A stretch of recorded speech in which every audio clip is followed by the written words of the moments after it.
20వ వచనం. అప్పుడు నోవహు యెహోవాకు బలిపీఠం కట్టి పవిత్ర పశువులన్నిటిలోను పవిత్ర పక్షులన్నిటిలోను కొన్ని తీసుకుని ఆ పీఠము మీద దహన బలి అర్పించెను. మనము ఆల్టర్ అండ్ రెయిన్, బలిపీఠం అండ్ పరిపాలన మనం తెలుసుకుంటాం. ఆ వాక్యాన్ని మనం ధ్యానిస్తున్నాం. చూడండి, నాతో ఉన్నారా మీరందరూ? గట్టిగా హల్లెలూయా చెప్పండి. చూడండి, బలిపీఠం అనేది ఎవరైతే ప్రభుని నమ్మారో వాళ్ళ జీవితాలు అత్యంత ప్రాముఖ్యమైంది. ఎందుకంటే మనం లేఖనాలను గమనిస్తే, లేఖనాలను ధ్యానిస్తే ఎక్కడ కూడా బలిపీఠము లేనటువంటి వ్యక్తి దేవునికి దగ్గరగా ఎప్పుడు అవ్వలేదు. అందుకే చాలామంది దేవుణ్ణి నమ్మారు, కానీ వారికి బలిపీఠం అనుభవం లేకపోవటం వల్ల, ఆల్టర్ లేకపోవడం వల్ల, బలిపీఠం లేకపోవడం వల్ల దేవునిలో వాళ్ళు స్ట్రాంగ్గా అనొచ్చు, లేదా దేవునికి వారికి మధ్య మంచి సంబంధం లేకపోవచ్చు. అదే బలిపీఠం ఉందనుకోండి, అంటే బలిపీఠం అంటే తన మనస్సుని దేవుడి మీద దృష్టి పెట్టడం, కేంద్రీకరించడం. అంటే అనేక రకాలుగా మనం బలిపీఠాన్ని చూస్తాం, ఆల్టర్ని. ఫస్ట్ ఇప్పుడు నోవహు గారు ఓడలోంచి బయటకు వచ్చాడు. బయటికి రాగానే కృతజ్ఞతగా ఏం చేశాడంటే ఒక అర్పణ చేశాడు. అంటే బయటకు వచ్చాడు, వచ్చిన తర్వాత ఆ ఓడలో ఉన్నటువంటి మంచి వాటిని తీసుకొని ఆ బలిపీఠం మీద దహన బలిగా అర్పించాడు. దహన బలిగా అర్పించిన తర్వాత అప్పుడు యెహోవా ఇంపైన సువాసన నాగ్రాణించి అంటే చాలా మంది అనుకుంటున్నారు మాంసం కాలిస్తే వచ్చే వాసన దేవుడికి ఇష్టమేమో అనుకోండి కదా. మీకు అర్థమైందని చెప్పింది. ఇప్పుడు ఈ మధ్య బాగా కాల్చిన చికెన్ అని కొంచెం ట్రెండ్ అయ్యింది కదా. అప్పట్లో ఏమో పొయ్యిలో కాల్చుకునే వాళ్ళు, ఇప్పుడు గ్యాస్ మీద కాల్చి కొట్టిస్తున్నారు. ఎందుకు కాల్చిన చికెన్ అంటే బాగుంటుంది, మంచిగా ఉడుకుతుంది, రుచి వస్తుంది. సో ఇక్కడ అనుకున్నారు, పవిత్ర పక్షులన్నింటిలో కొన్ని తీసుకొని ఆ పీట మీద దహన బలి అర్పించిన తర్వాత ఆ అవి ఏవైతే ఉన్నాయో ఆ పశువులు, ఈ పక్షులు కాలినప్పుడు వచ్చే స్మెల్ దేవుడు పీల్చి బాగుంది అనుకున్నాడు.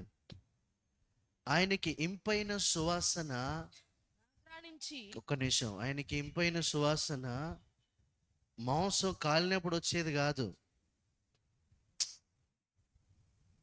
మాంసము కాలినప్పుడు వచ్చే స్మెల్ కాదు, అది కాదు సువాసన ఆయనకు వచ్చేది. అక్కడ పవిత్రం అని ఎందుకు రాయబడిందంటే నోవహు గారి మనస్సు అక్కడ ఆ పశువుల రూపంలో లేదా ఆ పక్షుల రూపంలో దహించి వేయబడుతుంది. ఆ మనసు యొక్క సువాసన ప్రభుకి స్వీకరించారు. అది ఆయనకి ఇంపైన దానిగా ఉంది.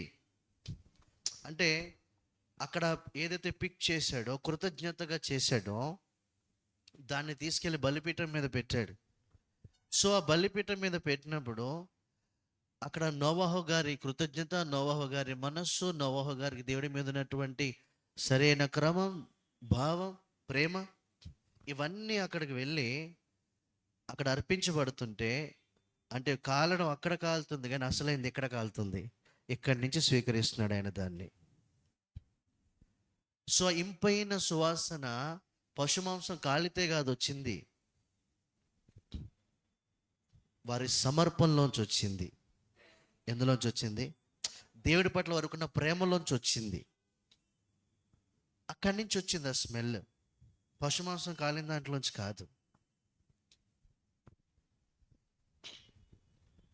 సో ఆ ఇంపైన సువాసన నాగ్రానించి ఇక మీదట నరులను బట్టి భూమిని మరలా శపించను. అంటే తప్పించబడి దేవుని కనికరాన్ని పొంది కృపను పొంది బయటపడిన వ్యక్తి ఒక బలిపీఠాన్ని కట్టి ఇప్పుడు ఏం చేశాడంటే నరుల మీదకి వచ్చే శాపాన్ని ఆఫ్ చేశాడు ఆయన. అయ్యో మీకు అర్థమవుతుందో లేదు? అంటే టోటల్ మానవ జాతి మీదకి వచ్చినటువంటి ఒక ఉపద్రవము తిరిగి మళ్ళీ అది రాకుండా ఒక్క వ్యక్తి చేసిన బలిపీఠాన్ని బట్టి ఆగిపోయింది. అది బలిపీఠానికి ఉన్నటువంటి శక్తి. అందుకే చాలామంది నేను ఒక్కడిని ఏం చేయగలనండి అంటున్నారు. నేను ఒక్కడిని ఏం చేయగలనండి, మా కుటుంబంలో నేను ఒక్కడినే అండి, దేవుడు అంటే కొంచెం ప్రేమ, మిగతా వాళ్ళు నా మాట వినరండి, నేను ఒక్క వ్యక్తిని ఏం చేయగలనండి. ఆ ఒక్క వ్యక్తే చేశాడు. అక్కడ ఏం చేశాడు తెలుసా? బలిపీఠాన్ని కట్టి నరుల మీదకి రావాల్సిన శాపాన్ని స్టాప్ చేశాడు. అంటే ఇక ముందు అటువంటి విధానంతో నరుల మీదకి సమూల నాశనం రాకుండా ఒక్క బలిపీఠం స్టాప్ చేసింది. ఒక్క బలిపీఠం. అదే ఆయన బయటకు వచ్చి ఆ బలిపీఠాన్ని కట్టకపోతే, ఆయన అది అర్పణ చేయకపోతే తిరిగి ఆయన ప్రభుకి ఆ నిర్ణయం వచ్చేదా?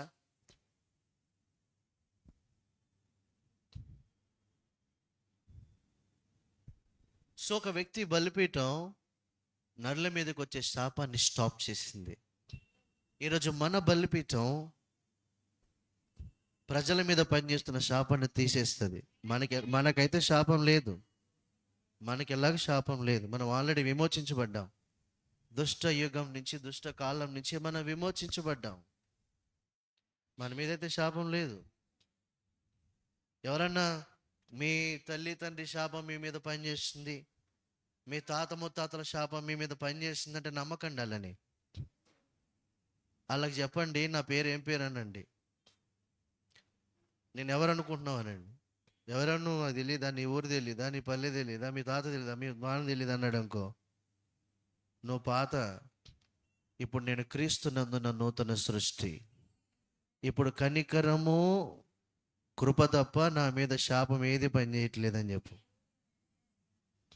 అది చెప్పగలగాలి. తర్వాత ఎందుకనగా నరుల హృదయాలోచన వారి బాల్యం నుండి చెడ్డది. నేను ఇప్పుడు చేసిన ప్రకారముగా ఇకను సమస్త జీవులను సంహరింపను. కారణం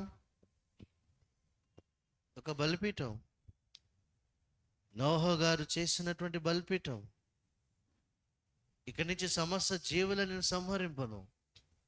అలా సంహరించాల్సి వస్తే ఈసారికి 2-3 సార్లు అయిపోయేదేమో మళ్ళీ ఈ పాటికి కదా. మీకు అర్థమైందా?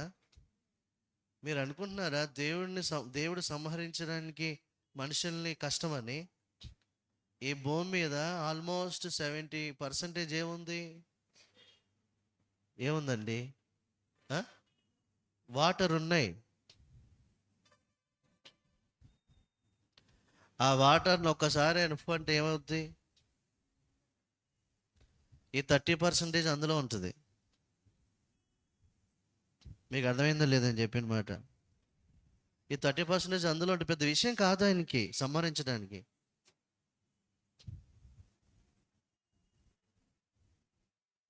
ఒకప్పుడేమో అగాధ జలాన్ని, ఆకాశ జలాన్ని విప్పాల్సి వచ్చింది. ఇప్పుడు విప్పాల్సిన అవసరం లేదు. భూమి మీద స్టోర్ అయ్యి ఉంది. భూమి కింద నుంచి పైనుంచి తీసుకురావాల్సిన అవసరం లేదు. దేవుడు ఉఫ్ అంటే అయిపోయింది అంతే. ఈ 30% 70%లో కలిసిపోయి మొత్తానికి 100% అయింది అనుకోవాలి. సో దేవునికి అసాధ్యమైనది ఏం లేదు. కానీ మళ్ళా అలాంటి విపత్తు, అలాంటి శాపం భూమి మీదకి రాకుండా నోవహు గారి బలిపీఠం స్టాప్ చేసింది. అంటే మన బలిపీఠాన్ని బట్టి బయట ప్రజలు సేఫ్గా ఉన్నారు. ఈ భూమి సేఫ్గా ఉంది. మీకు తెలుసు కదా, మన ప్రభు మనకి ఇచ్చిన వాగ్దానం యెషయా గ్రంథం 19:19 ఆ దినం ఐగుప్తు దేశం మధ్య, అంటే భూమి మధ్య ఏముంది?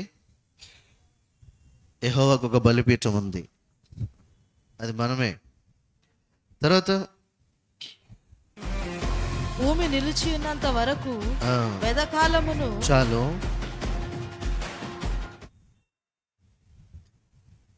ఈసారి ఆదికాండం 13:4 తాను మొదట బలిపీఠమును కట్టిన చోట చేరెను. అక్కడ అబ్రాము యెహోవా నామమున ప్రార్థన చేసెను. అబ్రాముతో కూడా వెళ్ళిన లోతుకును అక్కడ అబ్రాము యెహోవా నామమున ప్రార్థన చేసి. మునిపేమో బలిపీఠం కట్టారు నోవహు గారు. నోవహు గారు తర్వాత వచ్చిన వ్యక్తి ఏమో బలిపీఠంతో పాటు ప్రార్థన కూడా చేస్తున్నాడు. ఏం చేస్తున్నాడు? కొంచెం అప్డేట్ అయ్యింది. ఏమైంది ఇప్పుడు? అంటే అంటే ప్రార్థన చేయలేదని కాదు. మునుపు వారు హానోకు గారు ఉన్నారు, గొప్ప ప్రవక్త. ఆయన బలిపీఠం కట్టారు, ప్రార్థించారు. అపార్ట్ ఫ్రమ్ బైబిల్ బుక్స్లో ఉన్నాయి. అయితే ఇప్పుడు అబ్రహాం గారు బలిపీఠాన్ని కట్టి అక్కడ ప్రార్థన కూడా చేస్తున్నాడు. సో అంటే అర్పణ చేస్తున్నాడు, దేవునితో సంబంధం తిరిగి మాట్లాడడం ప్రారంభించాడు. ఏం చేశాడు? దేవునితో సంబంధాన్ని ఏర్పాటు చేసుకుంటున్నాడు, మాట్లాడడం చేస్తున్నాడు.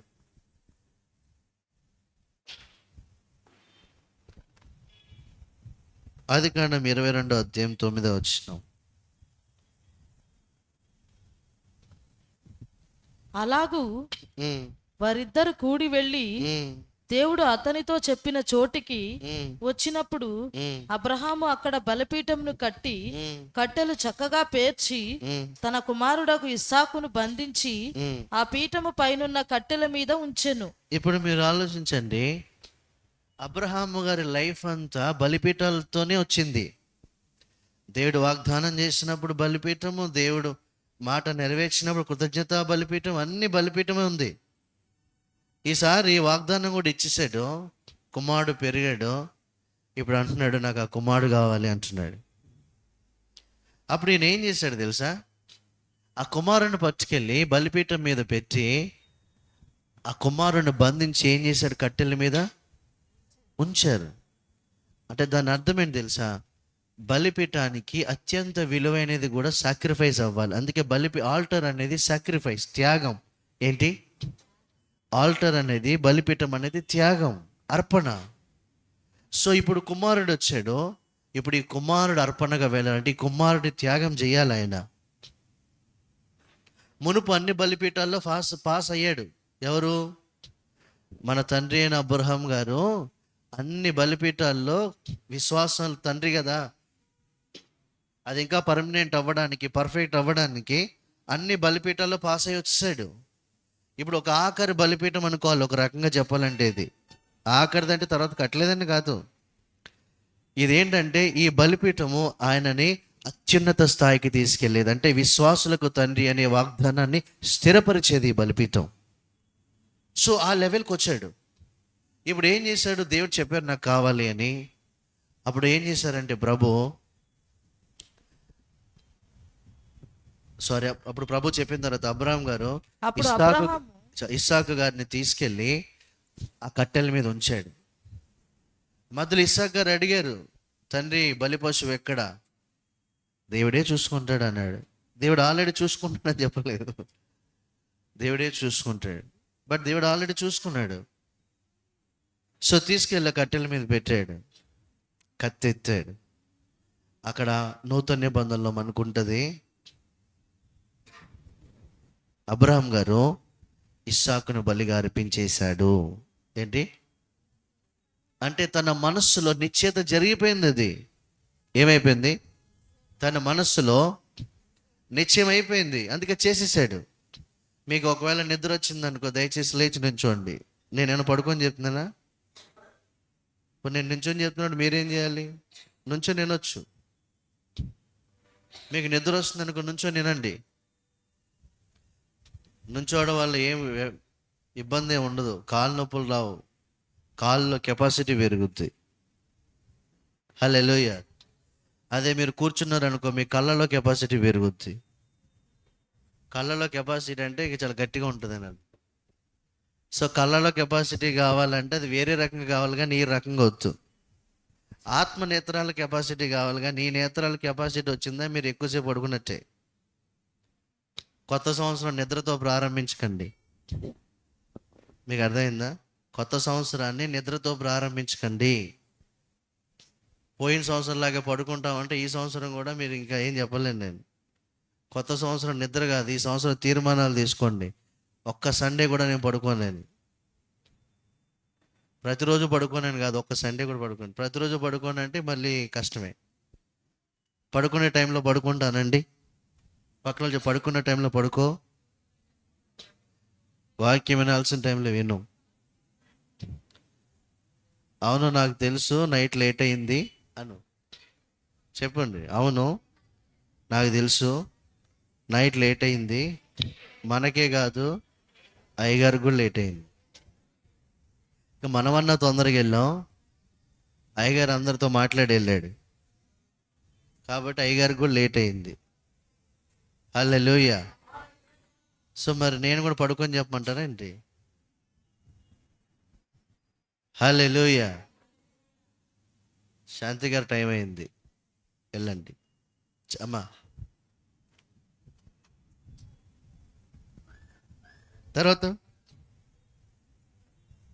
అప్పుడు అబ్రహాము ఆ, తన కుమారుని వధించుటకు తన చెయ్యి చాపి ఉమ్, కత్తి పట్టుకొనగా ఉమ్, యెహోవా దూత పరలోకము నుండి ఆ, అబ్రహామా ఉమ్, అబ్రహామా అని ఆ. అతన్ని పిలిచెను. అంటే దాని అర్థం ఏంటి తెలుసా?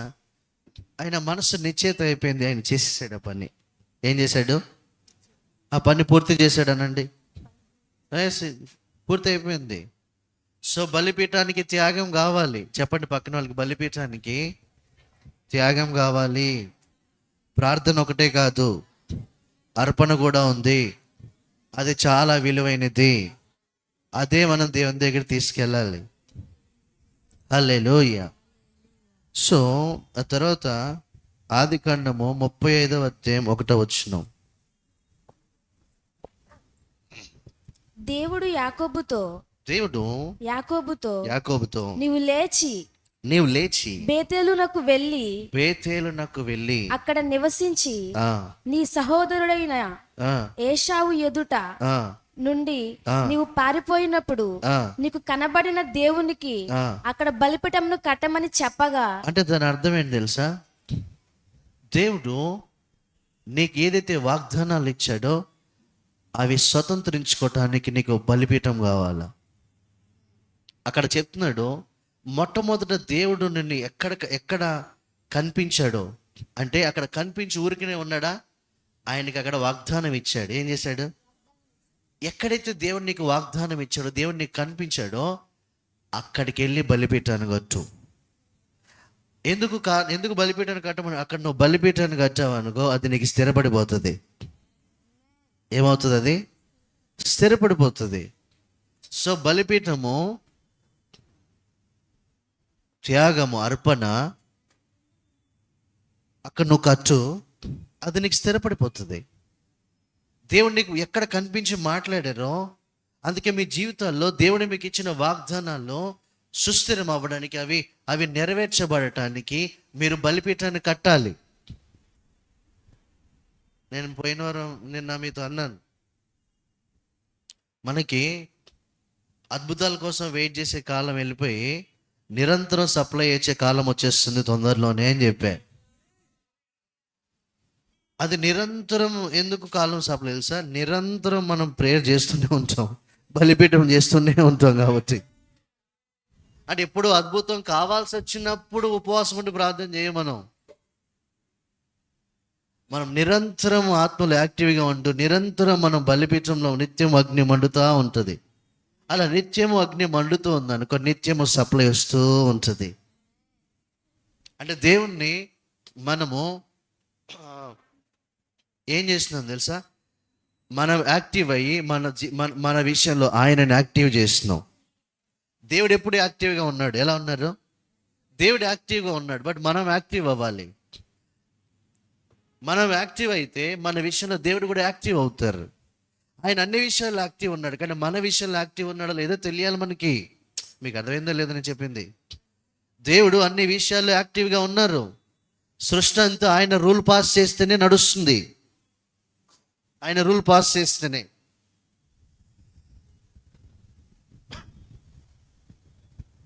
సో ఆయన నీ లైఫ్లో యాక్టివ్ అవ్వాలంటే నీ లైఫ్లో బలిపీఠం ఉండాలి. అప్పుడు నీ జీవితంలో యాక్టివ్ అవుతారు. అప్పుడు సప్లై వస్తూ ఉంటుంది. సప్లై అది అవసరం. కొంతమంది ఏం చేస్తుంటారంటే ఇప్పుడు మీరు ఆలోచించండి, ఒక 2 days 3 days 4 days 1 week లేదా 10 days అలా ప్రార్థన చేస్తారు. అది అయిపోయినాక ప్రార్థన చేసేసామని మళ్ళీ యథావిధిగా వేరే స్థానంలోకి వెళ్ళిపోతారు. వెళ్ళిపోయి దేవుని దగ్గర స్థిరపడే యొక్క లక్షణం ఉండదు వాళ్ళకి. ఆ లక్షణం లేకపోవడం వల్ల దేవుడు వాళ్ళకి ఇచ్చిన దాన్ని విలువగా కాపాడుకోలేరు. అందుకే రిజల్ట్ కనబడుతూ. అదే నీకు బలిపీఠం ఉందనుకో, ఆల్టర్ ఉందనుకో, అది నిరంతరం మండుతూ ఉందనుకో, నువ్వు దేవుడితో ఉన్న నీ సంబంధాన్ని ఎవరు పాడు చేయలేరు. చాలామంది వారి లైఫ్లో అపవాది మీద కంప్లైంట్స్ చెప్తారు. ప్రభువైన యేసుక్రీస్తు మరణము పునరుత్థానం తర్వాత అపవాది అసలు డోంట్ కేర్ అపవాది అసలు. ఎందుకు? ప్రభువైన యేసుక్రీస్తు మరణము పునరుత్థానం తర్వాత. ఎందుకు? మనందరి పక్షాన ఆయన బలైపోయాడు. మీకు అర్థమైందో లేదు? ఈవెన్ ఆయన కూడా బలి అయిపోయాడు. ఆయన కూడా బలి అర్పణ చేశాడు. కారణం ఏంటి? ఆ ఒక్క బలి అర్పణ మనల్ని పర్ఫెక్ట్ చేసేసింది. అదే ఆయన ఆల్టర్ లేకపోతే, ఆయన బలి లేకపోతే మనం అందరం పర్ఫెక్ట్ అయ్యామా? అందుకే ఆయనకు ఆయన సమర్పించుకుని బలిగా అర్పించబడ్డారు. సో యాకోబు గారికి దేవుడు చెప్తున్నాడు, మొదట నీకు ఎక్కడ కనిపించాను అక్కడ పోయి ఏం చేయాలా? కట్టు. నీకు కనిపించి నీతో మాట్లాడారే. అందుకే నేను ఏలూరు వచ్చిన తర్వాత ఉపవాసం ప్రార్థన చేస్తున్నప్పుడు మధ్యలో ఒకసారి హైదరాబాద్ వెళ్ళాను. అక్కడ కూడా ప్రార్థించాను. బట్ నాకు హైదరాబాద్ వెళ్ళినప్పుడు నా లోపల ఒకటే ఆలోచన ఏంటంటే, దేవుడు నాకు ఏ స్థలం చెప్పారు అక్కడికి వెళ్ళి నేను ప్రార్థన చేయాలి, హైదరాబాద్లో ఉండి ప్రేయర్ చేయడం కాదు. ఎస్, మనం ఒక చోట ఉండి ప్రపంచం అందరి గురించి ప్రార్థన చేస్తున్నాం. ఆత్మలు అన్ని దేశాలకు వెళ్తున్నాం. ప్రభు మహిమ దాన్ని బట్టి ఓకే. కానీ దేవునికి ఒక విషయం చెప్పిన తర్వాత నాకు ఒక విషయం చెప్పారు, నువ్వు ఏలూరు పరిచయం చేయాలి, ఏలూరు వెళ్ళు అని. ఇప్పుడు నేను హైదరాబాద్లో కూర్చుంటే కుదరదు. దేవుడు నాకు ఎక్కడ చెప్పారు అక్కడికి వచ్చి నేను బలిపీఠాన్ని కట్టాలి. అప్పుడు అని బలిపీఠం కట్టినప్పుడు ఏ మనిషి లేడు. కానీ నేను బలిపీఠం కట్టేటప్పుడు, కడుతూ ఉన్నప్పుడు, నేను అది చేస్తున్నప్పుడు నా దేవుడు నాకు మొత్తం ప్రపంచాన్ని చూపిస్తూ ఉన్నాడు. సో అందుకు బలిపీఠం దేవునికి ఏం చెప్తున్నాడో యాకోబు గారు దాన్ని, దేవుడు నీకు ఎక్కడ కనిపించారో మొట్టమొదటి అక్కడికి వెళ్ళి బలిపీఠాన్ని కట్టు. అలా నువ్వు బలిపీఠం కట్టడం వల్ల దేవుడు నీతో మాట్లాడినటువంటి ఆ వాగ్దానం స్థిరపడిపోతుంది. దాన్ని నువ్వు స్వతంత్రించుకుంటావు. ఎందుకంటే నువ్వు బలిపీఠం కట్టడం ద్వారా మారేది దేవుడి మనస్సు కాదు, నీ మనస్సు, నువ్వు. ఎందుకంటే దేవుడు ఆల్రెడీ స్థిరంగా ఉన్నాడు. బలిపీఠం కట్టడం ద్వారా నువ్వు స్థిరపడతావు దాంట్లో. చాలామంది అనుకున్నా, నేను బలిపీఠం కట్టడం వల్ల దేవుడిని మార్చేస్తున్నాను, నేను బలిపీఠం కట్టడం వల్ల దేవుడిని నేను కాదు. దేవుడు ఆల్రెడీ ఫైర్తో ఉన్నారు. దేవుడు ఆల్రెడీ స్థిరంగా ఉన్నారు. దేవుడు ఆల్రెడీ రోషంగా ఉన్నారు. దేవుడు ఆల్రెడీ కరెక్ట్గా ఉన్నారు. ఎప్పుడైతే బలిపీఠాన్ని కడతావో నువ్వు రోషంగా మారుతావు, నువ్వు కరెక్ట్గా మారుతావు, నువ్వు సరిగా స్థిరపడతావు. అప్పుడు ఆ వాగ్దాన్ని నువ్వు స్వతంత్రించుకుంటావు. అందుకు బలిపీఠం. దేవుడిని కాదు నువ్వు స్థిరపరిచేది బలిపీఠం. నీకు నువ్వు రైట్ అవ్వడానికి, నీకు నువ్వు సరి అవ్వడానికి, నీకు నువ్వు స్థిరపడడానికి. అందుకు బలిపీఠం. సో ఇప్పుడు నేను ప్రార్థన చేసిన ఉపవాసం ఉన్నాను కాబట్టి దేవుడు నువ్వు ఉపవాసం అనేది దేవుడి కోసం ఉండట్లేదు, నీ కోసం ఉంటున్నావు నువ్వు, లేదా ఇతరుల కోసం ఉంటున్నావు మనం. సో నువ్వు బలిపీఠం కట్టినంత మాత్రం దేవుడికి రోషం తెప్పించట్లేను. ఆయన ఆల్రెడీ రోషంగా ఉన్నాడు. ఇప్పుడు బలిపీఠం కట్టి నీ విషయంలో నువ్వు ఎంత రోషంగా నువ్వు ఆయనకు చూపిస్తున్నావు, అప్పుడు ఆయన రోషం నీకు అందించబడుతుంది. అప్పుడు నువ్వు తిరిగి పని చేస్తున్నావు, లేదా నీ జీవితంలో కార్యాలు జరుగుతున్నాయి. అది బలిపీఠం. సో మొట్టమొదట మళ్ళీ చదవమ్మా మాట. దేవుడు ఆ, యాకోబుతో ఉమ్, నీవు లేచి ఆ, బేతేలునకు వెళ్ళి ఆ, అక్కడ నివసించి ఆ, నీ సహోదరుడైన ఏశావు ఎదుట నుండి నీవు పారిపోయినప్పుడు నీకు కనబడిన దేవునికి ఆ, అంటే అప్పుడు భయంతో పారిపోతున్నాడు. లైఫ్ ఏం అర్థం కావట్లేదు, ఆధారం లేదు. కానీ అక్కడ దేవుడు కనిపించి ఆయనకు వాగ్దానం చేశాడు, ఆధారం లేనివాడా ఈ భూమంతా నీకే నేను ఇస్తున్నా అన్నాడు ఆయన. అప్పుడు ఆయనకి ఏం ఆధారం లేదు, కానీ అంటున్నాడు ఏ ఈ ల్యాండ్ అంతా నీదే అంటున్నాడు. ఏంటి బా మీకు అర్థమైంది లేదు. నేను మొన్న చెప్పాగా పాస్టర్ క్రిస్ గారు మీటింగ్కి వెళ్ళొచ్చిన తర్వాత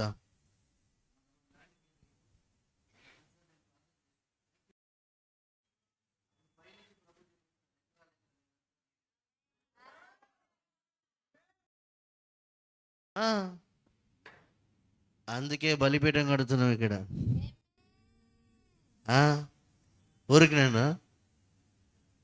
మీరు చూడండి తర్వాత, మీరు one of the richest person in the world David Paul, మీరు చూడండి. సో దేవుడు నాతో అంటున్నాడు కదా, అంత నీది ఇదంతా.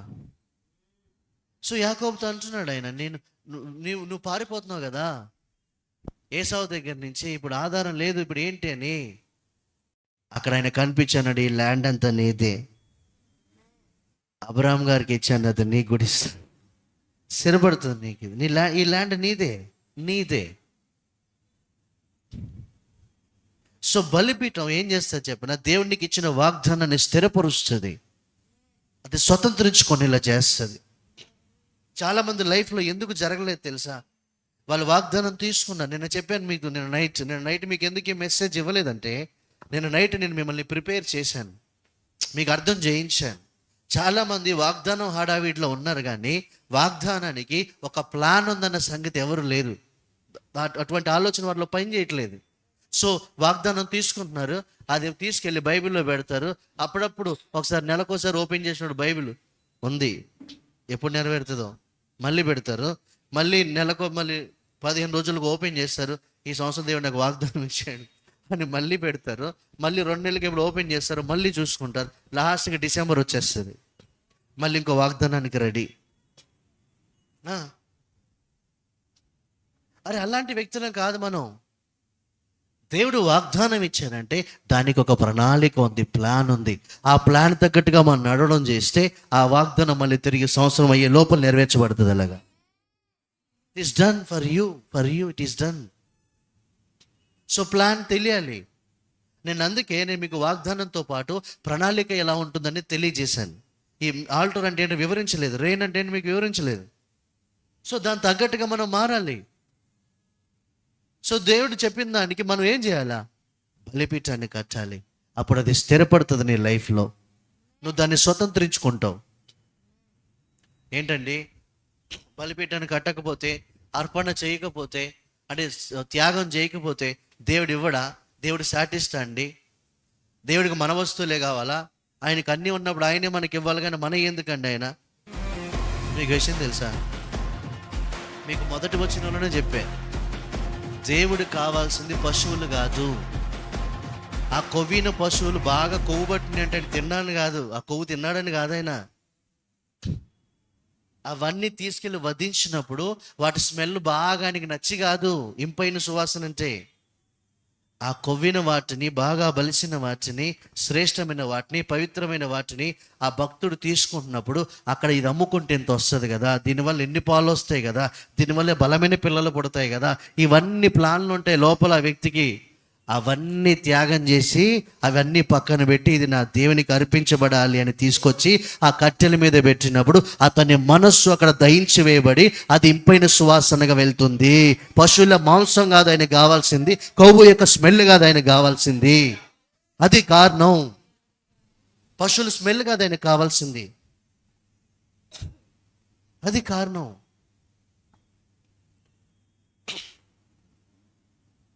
సో చాలామంది అందుకే నువ్వు దేవుడికి ఆయన దగ్గర చాలా ఉంది సార్, చాలా ఉంది నీకు ఇవ్వడానికే మేడం, ఏం చేయమంటున్నాడు తెలుసా?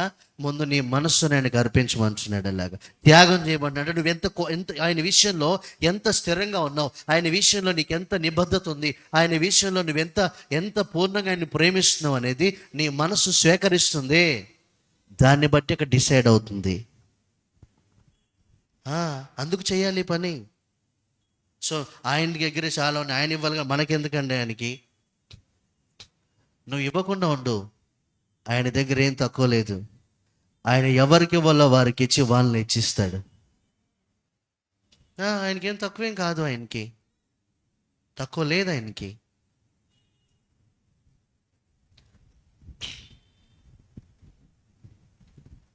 సో యాకోబు గారి తర్వాత యాకోబు గారి సంతానంలో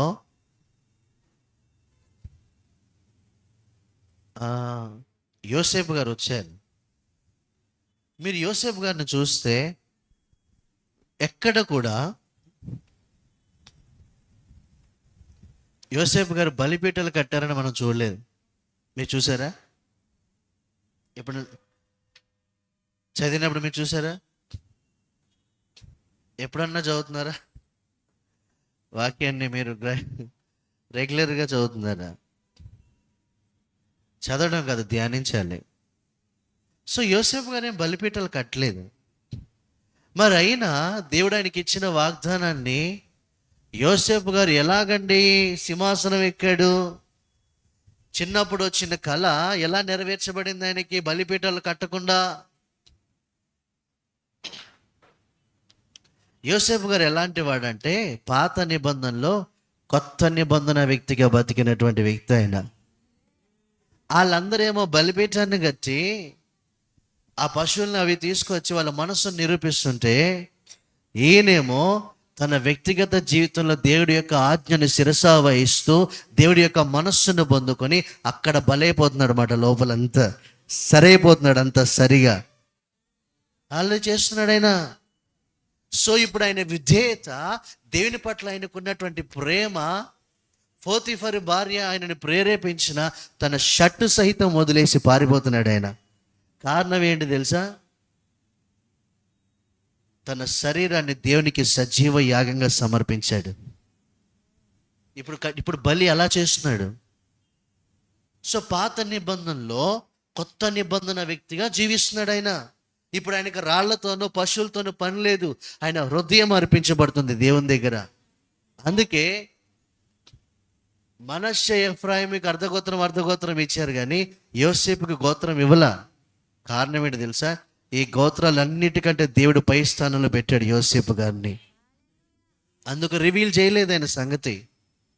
అంటే ఎందుకు అన్నాడు? ఎప్పుడన్నా వీరందరిలో నువ్వు నాకు ప్రత్యేకమైన వాడివి, నా కుమారుడు అని పక్కన పెట్టాడు ఆయనని. అంటే పైకి తీసుకెళ్ళి పెట్టుకున్నాడు. మిగిలిన వారందరూ వాళ్ళ ఆ పశువులన్నీ అవి తీసుకొచ్చి ఆ బలిపీఠాన్ని కట్టి నిరూపిస్తున్నారు. ఆ బలిపీఠం యోసేపు గారితో లేదు. మీ తర్వాత మోషే గారు బలిపీఠాన్ని కట్టారు, యెహోషువ గారు కట్టారు, కానీ యోసేపు గారు కట్టలేదు. కారణం యోసేపు గారి జీవితం ప్రతిరోజు ఒక నిబద్ధతగా ఆయనకి సమర్పించబడుతూ వెళ్తుంది. యోసేపు గారు ప్రత్యేకమైన వ్యక్తి, ఒక ప్రత్యేకమైన వ్యక్తి. అందుకే ఆయనకి ఇచ్చిన వాగ్దానం తగ్గట్టుగా జైలుకి వెళ్తున్నాడా? నిరాశ నిస్పృహ కాదు. నా ప్రభు నాకు కళ్ళిచ్చారు, నేను సింహాసనం మీద కూర్చుంటాను అంటే ఆయనకు వస్తున్నాయి వేరే. ఆయనకి తెలుసు ఆ వాగ్దానం తగ్గట్టుగా తన జీవితాన్ని మరల్చుకున్నాడు.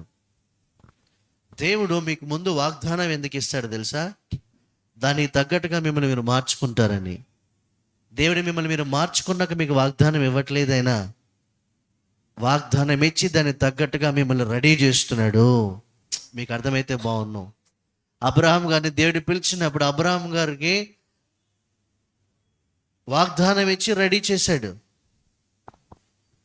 రెడీ చేసి వాగ్దానం ఇవ్వాల, అది మీరు మర్చిపోకూడదు. దేవుడు మనకు ఒక వాగ్దానం ఇచ్చారు అంటే ముందే మనం రెడీ చేసి పెట్టేశాడు ఈ విషయంలో. ఇప్పుడు దాన్ని స్థిరపరుస్తున్నాడు అన్నమాట. ఈ ఇయర్ మనం అంతా పరిపాలన చూస్తాం. మనం ఆల్టర్ అండ్ పరిపాలన, ఆల్టర్ అండ్ రూల్ చేయడం చూస్తాం.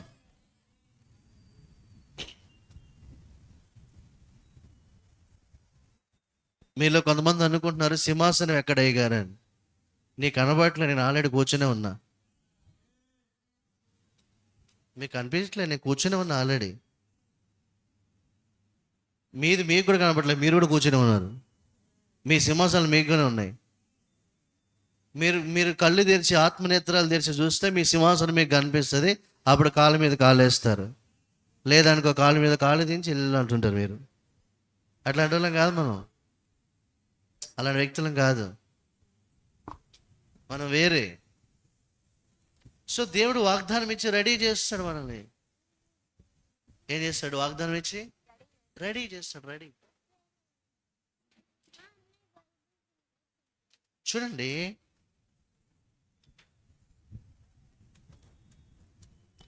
రోమిలకు రాసిన పత్రిక 12వ అధ్యాయము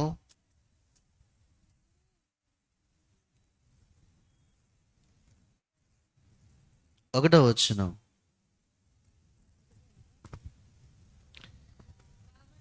కాబట్టి సహోదరులరా, పరిశుద్ధమును దేవునికి అనుకూలమునైన సజీవ యాగముగా. దేవునికి అనుకూలమునైన అంటే ఏంటి తెలుసా? నీకు అనుకూలంగా ఉన్నది కాదు. ఎలాగో మీకు అర్థమైతే బాగుండు. కొంతమంది వారి భక్తి కెపాసిటీ తగ్గించుకుంటారు. ఇక్కడ 2 గంటలు ప్రార్థన చేయమన్నాం అనుకో, అనుకూలంగా అరగంట మార్చుకుంటారు. ఏంటి? అనుకూలంగా ½ అన్ అవర్. కారణం, ఇదైతే నాకు అనుకూలంగా ఉంది అండి. వాళ్ళ హాస్పిటల్కి వెళ్ళి అనుకూలంగా ఉన్నప్పుడు నువ్వు చూపించుకుంటా అన్నావు, అలా ఎలా కుదురుతుంది? డాక్టర్కి అనుకూలంగా ఉన్నప్పుడు ఏం చేయాలి? అవసరమైతే నువ్వు లీవ్ పెట్టుకుని వెళ్ళాలి. ఏం చేయాలి? అదే ప్రేయర్కి నువ్వు అనుకూలంగా ఉందంటే, నాకు అనుకూలంగా ఉన్నప్పుడు వస్తానులేండి. మీకు అర్థమైందో లేని చెప్పింది. నువ్వు బలిపీఠానికి నువ్వు అనుకూలం కాదు, నీ అనుకూలం కాదు, దేవునికి అనుకూలం. కొత్త సంవత్సరం వచ్చింది కదా, మళ్ళీ స్టార్ట్ చేస్తాడు మా అయ్యగారు ఉపవాసాలు. మొన్న మధ్య వదిలేసాడు డిసెంబర్, కానీ కొంచెం లాస్ట్ అప్పుడు ఇక మళ్ళీ స్టార్ట్ చేస్తాడు. నాకేం అనుకూలించదు. పొద్దున్న ఒక ప్లేట్ వేయకపోతే కాళ్ళు గడగడ వణికేస్తాయి అని ఉంటారు కొంతమంది. మీకు విషయం తెలుసా? మీ మైండ్ చెప్తుంది అలాగా. నువ్వు ఒక పూట టిఫిన్ మానేస్తావు అనుకో, నీ ప్రాణం దడొస్తుంది, నీకు దడొస్తుందని నీ మైండ్. అప్పుడు నీ మైండ్కి నువ్వు చెప్పాలి, ఆత్మలోంచి చెప్పాలి. నీ ఆత్మకు దడ రాదు, నీ శరీరానికి నీ మైండ్కి వస్తుంది దడ. అప్పుడు నువ్వు చెప్పాలి, ఆ ప్లేట్ చెప్పి, మనుష్యుడు రొట్టె వల్ల మాత్రమే కాదు, దేవుని నోటు నుండి వచ్చి ప్రతి మాట వలన జీవించును అని చెప్పాలి. అప్పుడు నీ ఆత్మలోంచి వచ్చిన మాట నీ దేహంలో దడను ఆపేసి రైట్గా చేస్తుంది నిన్ను. అందుకు అప్పుడు దడ తగ్గిపోతుంది. నువ్వు దడకే దడిస్తున్నావు ఇప్పుడు ఆత్మలోంచి. అది ప్రాణం కొంచెం దడగా ఉంది అయ్యగారు, కొంచెం కొట్టుకుంటుంది అయ్యగారు, ఉపవాసం అంటే కష్టం అయ్యగారు.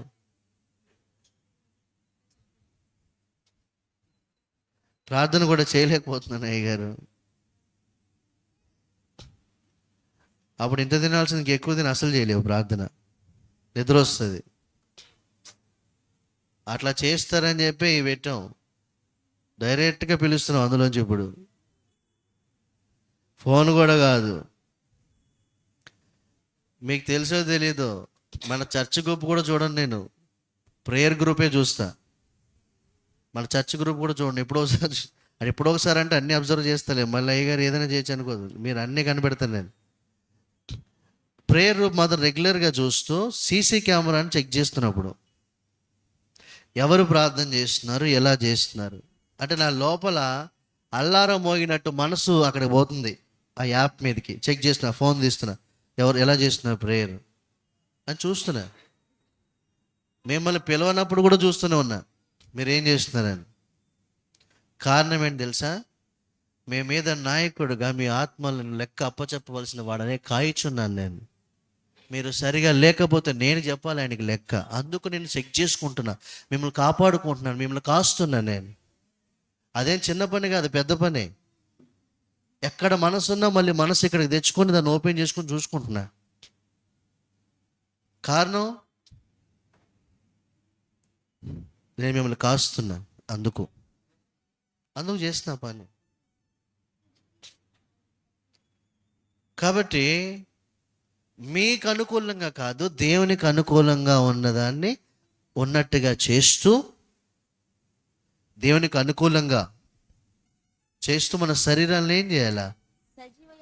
సజీవ యాగముగా మీ శరీరములను ఆ, ఆయనకు సమర్పించుకొనుడని ఆ, దేవుని వాత్సల్యమును బట్టి ఆ, మిమ్మల్ని బతిమాలు కొనుచున్నాను. మిమ్మల్ని బతుమాలు కొంచున్నాను. ఇట్టి సేవ ఇటు సేవ మీకు యుక్తమైనది. అంటే దాని అర్థం ఏంటంటే, చాలా మంది సేవ అంటే వాక్యం చెప్పడం అనుకుంటున్నారు. అందుకే చాలా మంది వాక్యం చెప్పటంలో బిజీ బిజీ బిజీ బిజీ అయిపోయి దేవునితో వాళ్ళకి సరైన సంబంధం కూడా లేదు. నేను ఒక్కటి డిసైడ్ అయ్యాను, ఏంటంటే నేను దేవుని సేవ దేవుడికి సమయం ఇవ్వలేనంత బిజీగా చేయకూడదు. మీకు అర్థమైతే బాగుంది. నేను దేవుని సేవని, అంటే నా తండ్రి పనిని, నా తండ్రితో సమయాన్ని వెచ్చించకుండా ఉండేంత చేయకూడదు. అట్లా అని తక్కువ చేస్తాను. ప్రపంచమంతా సొత్తు చేస్తాను నా తండ్రికి. అది ఎలా చేయాలో నాకు తెలుసు, నా పరిశుద్ధాత్మ ద్వారా, నా తండ్రి ద్వారా. అయితే ఇక్కడ మీకు తెలియజేస్తుంది ఏంటంటే, ఇట్టి సేవ మీకు యుక్తమైనది. ఏంటి ఇట్టి సేవ అంటే? మనం అందరం మెయిన్ సేవ మన అందరికీ ఏంటి తెలుసా? మన శరీరాల్ని మనం సజీవ యాగంగా సమర్పించడం. చాలామంది సేవ చేస్తున్నారు, వాళ్ళ నోర్లు కంట్రోల్ ఉండవు. నేను చూడలేదు అనుకుంటున్నారా? బూతులు మాట్లాడే పాస్టర్ గారిని చూసి షాక్ అయిపోయాను నేను షాకు. నిజం, నేను షాక్ అయ్యాను. నేను ఏదో చిన్న కోపం వచ్చింది, అతనికి పక్కన ఇష్టం వచ్చినట్టు ఉన్నాడు. మళ్ళీ దానిపైన బాకాలోటు పెట్టాడు మనకి సండే. అప్పుడు అన్ని పరిశుద్ధపు ముత్యాలే. తర్వాత చూస్తే నేను షాక్ అయ్యా. ఆ తర్వాత పక్క వాళ్ళు చెప్తున్నారు, వాళ్ళ ఆవిడకి వీళ్ళు మరో భయపడిపోతున్నారు. ఆమె జోలికి వెళ్ళామా మనకు ఉంటుంది ఏంటంటారు.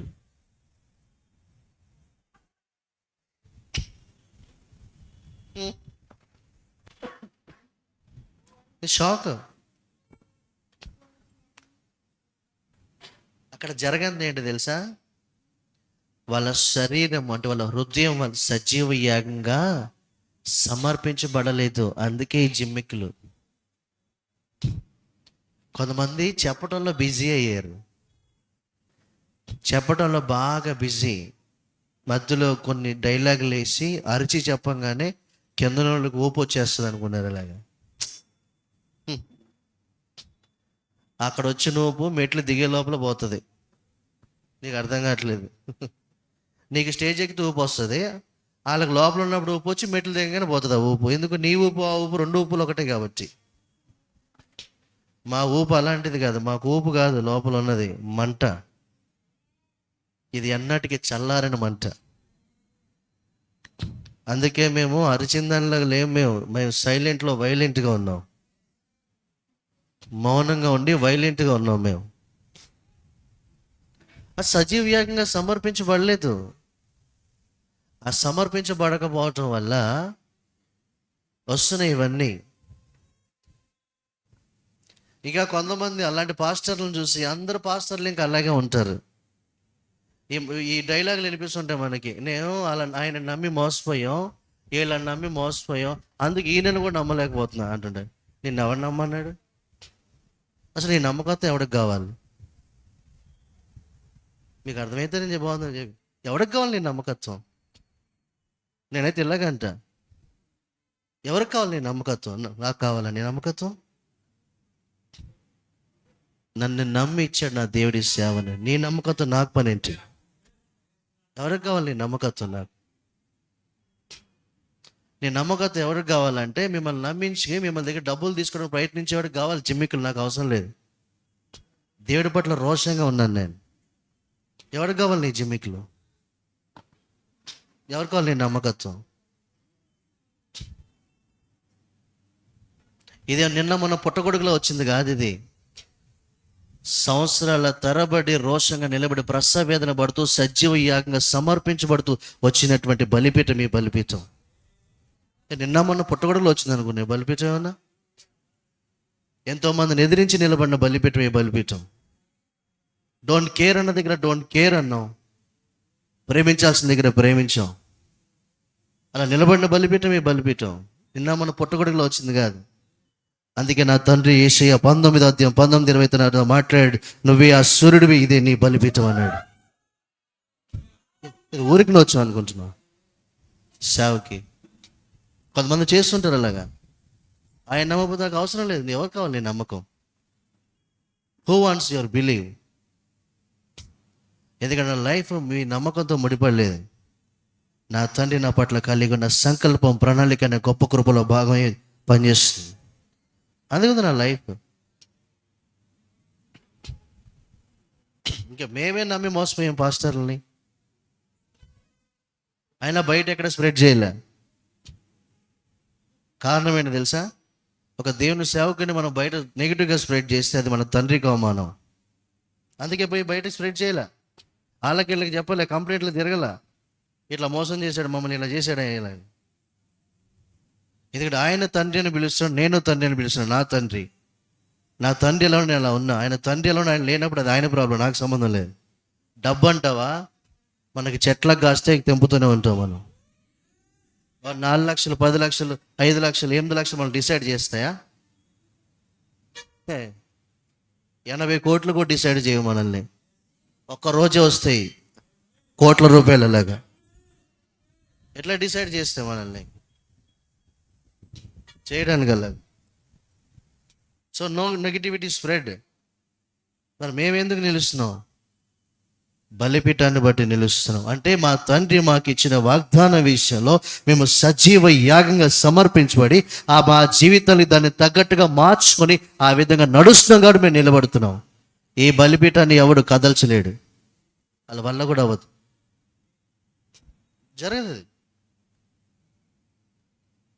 అంటే మాకు అనుకూలమైన బలిపీఠం కాదు ఈ బలిపీఠం, దేవునికి అనుకూలమైన విధంగా ఉంది ఈ బలిపీఠం. ఆ విధంగా సజీవంగా సమర్పించబడుతున్నాం. అది మనం చేసే పని. మనమందరం అలాగే చేస్తున్నాం. మనమందరం అలాగే చేస్తున్నాం. సో దేవుడు నాకేం నేర్పించారు? నా తండ్రి నన్ను ఎలా తయారు చేశారో మీకు అదే చేస్తున్నాను. నేను మీకు అదే చేస్తున్నాను. చెప్పండి పక్కన వాళ్ళకి, నేను నమ్మకంతో పని కాదనండి. నా బలిపీఠం ఏంటో నాకు తెలుసు. ఇప్పుడు అది మన బలిపీఠం అయిందని. హల్లెలూయా. సో మిమ్మల్ని మీరు సజీవ యాగంగా ఏం చేయాలి? ఇటు సేవ ఏంటి మీ? సో ఈ సంవత్సరం మీరు సేవ చేయాలి మీరు అందరూ. అంటే రైట్ సేవ చేయాలంటున్నా, అట్లాంటి సేవ కాదు.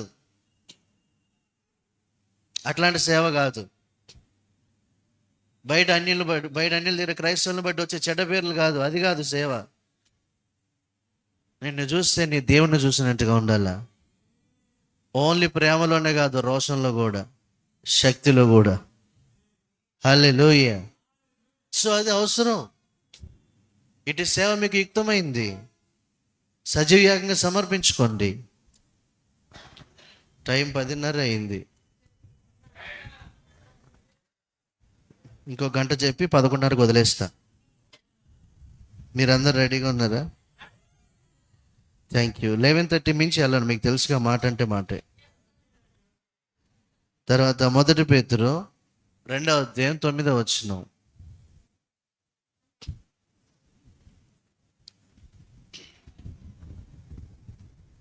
అయితే మీరు చీకటిలో నుండి ఆశ్చర్యకరమైన ఇప్పుడు ఈ సజీవ యాగంగా మనం సమర్పించబడుతున్నాం. ఇటు సేవ యుక్తమైంది. ఎవరైతే ఇటువంటి పరిధిలో ఉన్నారో, అంటే ఈ స్థితిలో ఉన్నారో, వాళ్ళు ఒక పని చేస్తారు. ఏం చేస్తారు? యాక్చువల్గా దేవుడు అందరికీ ఇచ్చాడు అనండి పక్కన. దేవుడు అందరికీ ఇచ్చాడు అనండి పక్కన. దేవుడు అందరి పట్ల ప్రణాళిక కలిగి ఉన్నారు. ఆయన కృపను కలిగి ఉన్నారు. ఆయన వాగ్దానాన్ని కలిగి ఉన్నారు. కానీ ఈ కొంతమంది చెప్పండి, ఈ యుక్తమైన సేవని చేయరు. ఈ యుక్తమైన సేవను చేయకపోవటం వల్ల దేవుడిచ్చినటువంటి ఈ పేతురు 1 పేతురు 2వ అధ్యాయం 9వ వచనంలో చెప్పారే, అయితే మీరు చీకటిలో నుండి ఆశ్చర్యకరమైన తన వెలుగులోనికి మిమ్మల్ని పిలిచిన వాని గుణాతిశయములను ప్రచురము చేయు నిమిత్తము. ఎప్పుడు ఆయన గుణాతిశయాలను ఎప్పుడు ప్రచురం చేస్తావు? నువ్వు సజీవ యాగంగా ఆయనకు అనుకూలమైన విధంగా నువ్వు సమర్పించుకున్నప్పుడు, అట్టి సేవ చేసినప్పుడు ఆయన గుణాతిశయాలను ప్రచురం చేస్తావు. అప్పటి వరకు నువ్వు చేయలేవు. నువ్వు చెప్పొచ్చు బయట, యేసయ్య చాలా మంచోడు మీకు తెలుసా అంటే, ఆయన మంచోడే కానీ నువ్వే తేడా కొన్నావు అంటాడు. ఇప్పుడు నిజమే చెప్తున్నావు, ఆయన మంచోడే కానీ నువ్వే తేడా కొన్నావు. నిన్ను చూస్తే ఆయన నమ్ముద్ది గట్ల. నాకు మీకు అర్థమైంది లేదు అన్నాడు. నేను చూస్తే నాకు ఆయన నమ్మలేకపోతున్నా. ఎందుకు? ఆయన మంచోడే కానీ నువ్వు తేడా కొన్నా లేవు నువ్వు. అలా కాదు, నీ నోటితో కాదు ప్రచురం. నిన్ను నువ్వు సజీవ యాగంగా ఆయనకు సమర్పించుకున్నప్పుడు ఇటు సేవ యుక్తమైనది. అప్పుడు ఆయన గుణాతిశయాలను ప్రచురిస్తావు. ప్రచురము చేయు నిమిత్తం. ఎలాగో? ఎలా? సజీవ యాగంగా సమర్పించుకున్నావు. సో ఇప్పుడు ఆయన గుణాతిశయాలను ప్రచురము చేయ నిమిత్తం. ఇది యోసేపు గారు చేశాడు. ఆయనకి ఇవ్వబడిన వాగ్దాన విషయంలో మిగిలిన వాళ్ళగా బలిపీఠం కట్టలేదు, కానీ తన శరీరాన్ని సజీవ యాగంగా సమర్పించాడు. సో ఆ వాగ్దానం వల్ల, అంటే ఆ సజీవ యాగంగా సమర్పించడం వల్ల ఆయన సింహాసనం ఎక్కి యావత్తు ప్రపంచానికి ఫుడ్ను అందించాడు ఆయన. So is the king. King అయ్యాడు ఆయన అక్కడ. అప్పుడు కింగ్ ఏమయ్యాడు? కింగ్ అంతా, కింగ్ కూడా ఈ కింగ్ ద్వారా నడుస్తున్నాడు. ఆయన అంటున్నాడు, యోసేపు అంతా నీదే, మరి మీరు డమ్మీ అంటున్నాడు.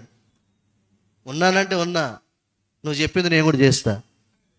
నువ్వు కింగ్, నేను కింగ్ అని పిలవబడే డమ్మీ నేను అంటున్నాడు ఆయన. కారణం సజీవ యాగంగా సమర్పించుకోవటం. మిగిలిన వాళ్ళకి అది ప్రత్యేకంగా. ఇప్పుడు నువ్వు అది చేస్తే నువ్వు దేవుడికి అనుకూలంగా సజీవ యాగంగా నువ్వు సమర్పించబడుతుంది. ఆల్టర్, అది బలి, అది ఆల్టర్. నువ్వు ఆ ఆల్టర్లోకి వస్తే అప్పుడు ఆయన గుణాతిశయాలను ప్రచురము చేయ నిమిత్తం నువ్వు రాజులైన యాజక సమూహం, ఏర్పరచబడిన వంశం, పరిశుద్ధ జనం, దేవుని సొత్తైన ప్రజలు అయి ఉన్నారు. నువ్వు ఏంటి తెలుసా? రాజులైన యాజక సమూహం అంటే ఏంటి తెలుసా?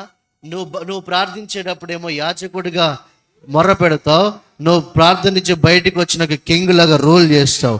అంటే నువ్వు ప్రీస్ట్ అండ్ కింగ్, నువ్వు priest and king. So your priest ఎప్పుడు నువ్వు ఆల్టర్లో ఉన్నప్పుడు సజీవంగా సమర్పించబడుతున్నావు. నువ్వు ప్రీస్ట్, బట్ నువ్వు లైఫ్ ఎలా తెలుసా? నువ్వు కింగ్. సో రాజులైన యాజక సమూహం నిన్ను సజీవ యాగంగా సమర్పించుకున్నప్పుడు, నువ్వు యాజకుడు, ప్రీస్ట్వి. నువ్వు ప్రార్థించేటప్పుడు, నువ్వు అర్పణించేటప్పుడు దావీదు గారు జీవించాడు అలాగా. కానీ ఆయన జీవితానికి వచ్చేసరికి కింగ్గా జీవించాడు. ఇప్పుడు మనం అలా జీవించాలి. సమర్పించబడేటప్పుడు నువ్వు యాజకుడివి, ప్రార్థించినప్పుడు నువ్వు యాజకుడివి, అర్పించేటప్పుడు నువ్వు యాజకుడివి, నువ్వు సజీవ యాజ్ఞ దేవునికి అనుకూలంగా సమర్పించబడుతున్న యాజకుడివి. కానీ ఒకసారి ఆ యాజకత్వం నిర్వర్తిస్తూనే నీ జీవిత విధానం మాత్రం రాజుగా ఉంది. అంటే నువ్వు రూల్ చేస్తున్నావు, రూల్. అందుకే చెప్పాగా, నీకు దడ వచ్చిందనుకో, మన రాజ్యానికి ఏముంది తెలుసా? ఒక రూల్ ఉంది. అంటే మనకి ఇప్పుడు భారత రాజ్యాంగం ఎలా ఉందో మనకేముంది? రాజ్యాంగం, పరిశుద్ధ గ్రంథం. అక్కడ నీకు దడ వస్తుంది గుండెలో, ఏదో అయింది, ఉపవాసం అంటే చేసి ఉండలేకపోతున్నాను, దడ వస్తున్నాయి గారు అంటున్నావు, కాళ్ళు గజగజ వణుకుతున్నాయి. అప్పుడు మనుషులు రొట్టె వల్ల మాత్రం కాదు, దేవుని నోటి నుంచి వచ్చి ప్రతి మాట వల్ల జీవించను అంటున్నావు. ఎందుకు? మన చట్టం నుంచి మాట తీసుకొచ్చావు. ఆ చట్టానికి నీవు కింగ్లో మాట్లాడేసరికి నీ దేహం నీ మాట వింటుంది. హల్లెలూయా,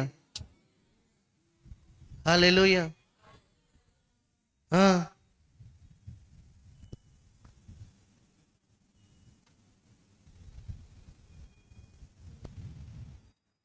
హల్లెలూయా. నిర్గమకాండము 19వ అధ్యాయం 6వ వచనం.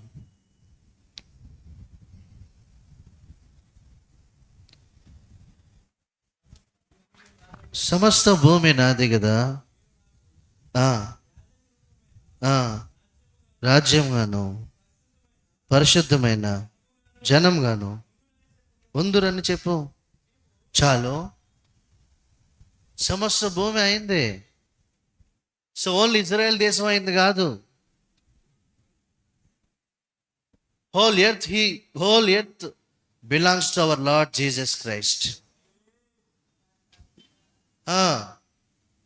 సమస్త భూమి అయింది. సో ప్రకటన గ్రంథము 5వ అధ్యాయము 19వ వచనం. 5వ అధ్యాయం 10వ వచనం. నీవు ఆ గ్రంథమును తీసుకొని దాని ముద్రలను విప్పుటకు యోగ్యుడవు. 10వ వచనము, 5వ అధ్యాయం 10వ వచనము. మా దేవునికి వారిని ఒక రాజ్యముగాను యాజకులుగాను. సో రాజ్యముగాను అంటే ఏంటి చెప్పిన? రాజ్యంలో కింగ్స్ని చేశాడు ఆయన. మీకు అర్థమైందని చెప్పింది. అందుకే ఆల్టర్ అండ్ రెయిన్. ఆల్టర్ నువ్వు సజీవంగా సమర్పించు, సమస్త భూమి అయింది, పాలన చేయి. నాకు అర్థమైనట్టుగా మీకు అర్థం కాలేదనుకుంటా వాక్యం. నాకు అర్థమైనట్టుగా మీకు అర్థమైతే మీరు ఈ ప్లాన్లో భాగమై మీరు అనుభవిస్తారు. మీలో ఎంతమందికి అర్థమవుతుంది అనేది నాకు అర్థం చేయించాలి మీరు. హల్లెలూయా. సో నా దేవునికి ఒక రాజ్యంగా, తర్వాత యాజకులనుగా చేసితివి. అంటే ఆయన కింగ్స్ గా, ప్రీస్ట్ గా చేసేటివి. అంటే యాజకులుగా వారు శరీరాన్ని వారు సమర్పించుకున్నారు సజీవంగా. మొత్తము ఆ సమర్పణతో కూడినటువంటి జీవితం, అంటే అర్పణతో ఉన్న, బలిపీఠంతో ఉన్న లైఫ్ బయటకు వచ్చి కింగుగా, అంటే సరిగా కింగుగా రూల్ చేస్తున్నాం మనం. అందుకే మనలో ప్రేమ ఉంది, కనికరం ఉంది. కింగ్ అనగానే ట్రంప్ను చూపిస్తున్నాడు అన్న. ట్రంప్ కంటే పెద్ద కింగ్ మనం, ట్రంప్ను చూపిస్తున్నాం. అరే ట్రంప్ ఏమో అమెరికాకి, మనం యెషయా 19వ అధ్యాయం 19-20 హోల్ ఎర్త్. మీరు చూస్తారులే తొందరలో, అప్పుడు అందరికీ అనుకుంటాను. ఇప్పుడు ఒక దగ్గర వస్తున్న ఒక దగ్గర రావట్లే, అప్పుడు చూస్తారుగా మీరు. అప్పుడు మీరు అంటే నాకు వినబడద్దు లేదు, కానీ వినబడాలి. మీ ఇంటి దగ్గర అనండి పోనీ. హల్లెలూయా. సో దేవుడు మనకి ఇచ్చింది నిన్ను సజీవ యాగంగా సమర్పించుకోవటం. ఆల్టర్ అంటే అక్కడ అన్నీ అవ్వాలి. దేవుని ప్రణాళిక, ప్లాన్కి నీకు ఆల్టర్ కావాలి. దైవజనులు నాన్నగారు, తండ్రి గారు ఏమో బ్లెస్సింగ్ అండ్ వండర్స్ అని ఈ ఇయర్ని డిక్లేర్ చేశారు.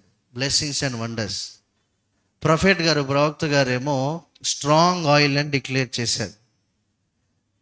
పాస్టర్ క్రిస్ గారు, అయ్యగారు, పెద్దయ్య గారు ఎయిర్ ఆఫ్ మేనిఫెస్టేషన్ అని డిక్లేర్ చేశారు. Manifestation, strong oil, blessings and wonders అన్ని ఆల్టర్లో ఉన్నాయి. మీకు నిజం, ఆల్టర్ లేకపోతే మేనిఫెస్టేషన్ లేదు, ఆల్టర్ లేకపోతే స్ట్రాంగ్ ఆయిల్ లేదు, ఆల్టర్ లేకపోతే బ్లెస్సింగ్స్, వండర్స్ లేవు. అది వాక్యం చెప్పింది. సో ఇవన్నీ తండ్రులంతా నేను సంపూర్ణం చేయబోతున్నాను. నేను నైట్ ఏం చేస్తానని చూస్తున్నాను, ఏం డిక్లేర్ చేశారు తండ్రులని. సో అవన్నీ ఆల్టర్లో పెట్టుకొని మనం పరిపాలిస్తున్నప్పుడు హల్లెలూయా. ఇంకో మాట,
అప్పుడు లోపల డౌట్ వచ్చింది నాకు, మన చిన్నగా, నేనేనంటావా ఇంత పెద్ద పని అంటాం.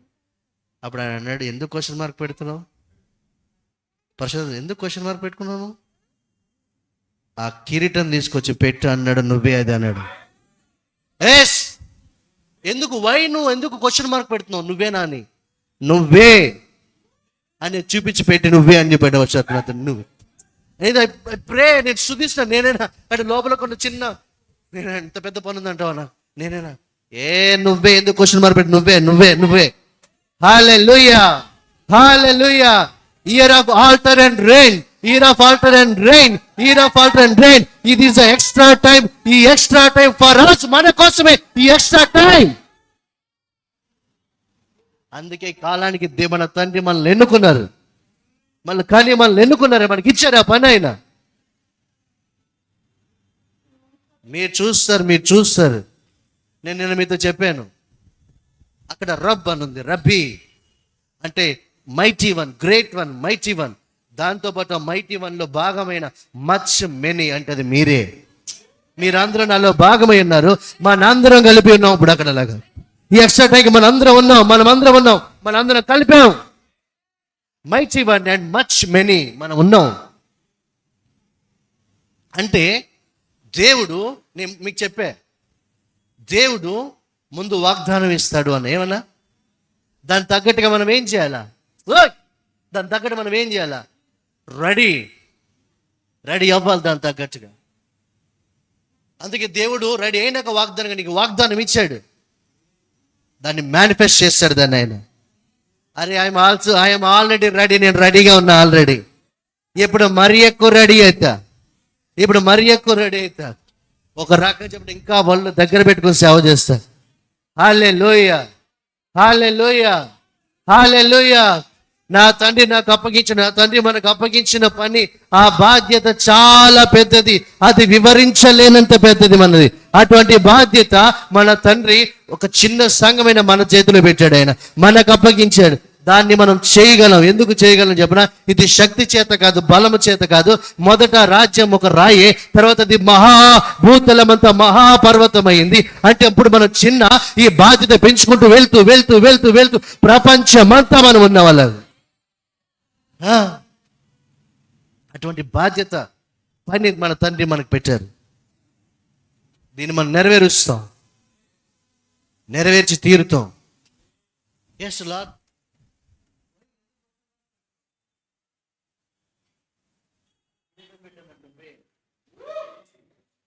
క్వశ్చన్ మీకు తెలుసా, కొంతమందికి ఎవరో వచ్చి చెప్పాలా దేవుడు నేను ఇలా చేస్తాడు అలా చేస్తాడు. మీకు విషయం తెలుసా, నాకు నా దేవుడే చెప్తాడు. బా హల్లెలూయా, హల్లెలూయా, గ్లోరీ, గ్లోరీ. ఒకసారి లేచి నిలబడి చెప్పండి, year of altar and rain, altar and rain, altar and rain, altar and rain. మనల్ని మనం సజీవ యాగముగా తండ్రికి సమర్పించుకొని, ఆయనకు అనుకూలంగా సమర్పించుకొని యుక్తమైన సేవ చేస్తున్నాం. ఓ ఆ సేవలో భాగమే రాజరికాన్ని చేస్తున్నాం. మనం రాజరికాన్ని చేస్తున్నాం, రాజరికాన్ని చేస్తున్నాం. Year of altar and rain, year of altar and rain. Hallelujah, hallelujah. ఇంతకుముందు ఒక పాట పాడ మనం, శుద్ధుడా శుద్ధుడా హల్లెలూయా, ఆరుడా ఆరుడా ఆరుడా యేసయ్యా, పరలోక గీతమా. మీకు విషయం తెలుసా, అక్కడేమో పరలోక గీతమా అని ఉంది. నాకు ఎలా అనిపిస్తుంది తెలుసా, పరలోక సైన్యమా అని అనిపిస్తుంది. నాకు ఉదయం నుంచి అలాగే అనిపిస్తుంది. వీళ్ళు అనుకుంటున్నారు, అయ్యగారు పరలోక సైన్యం అంటే దూతలు కదండి అని. నీకు విషయం చెప్పనా అమ్మా, అయ్యా, ఆయన దూతలను వాయువులుగాను తన సేవకులను అగ్ని జ్వాలలుగా చేస్తాడు. ఆయన అగ్ని జ్వాలలు అంటే దాని అర్థం ఏంటి తెలుసా, ఇప్పుడు మనం కూడా పరలోక సైన్యమే. ఆరుడా ఆరుడా యేసయ్యా, పరలోక సైన్యమా. ఆరుడా ఆరుడా యేసయ్యా, పరలోక సైన్యమా. పరలోకమంతయు నిన్ను గూర్చి పాడుదురు, దూతలందరూ. కొనియాడెదరు. ఇప్పుడు ఆలోచన ఒక నిమిషం. ఇప్పుడు మీరు అంటున్నారు పరలోకమంతి నిన్ను గూర్చి పాడతారంటే దూతలు అనుకుంటున్నారు. మనం ఏ లోకం? మన భూలోకమా? మన పౌరసత్వం ఎక్కడుంది? ఇప్పుడు మనం ఎవరు? మనం ఎవరు? క్రీస్తు బిడ్డలం, క్రీస్తులం. అంటే ఇప్పుడు కూడా మనం పరలోకమే. చచ్చిపోయినాక వెళ్ళేది కాదు పరలోకం, భూమి మీద ఉండి అనుభవించేది పరలోకం. అదే దేవుని రాజ్యం. అందుకే year of rain, altar and rain. ఇప్పుడు అనండి, పరలోకమంతయు సేవకులందరూ కొనియాడెదరు. పరలోకమంతయు సేవకులందరూ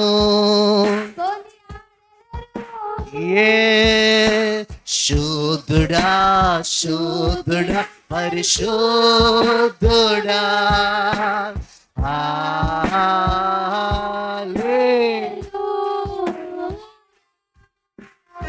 ఆరుడా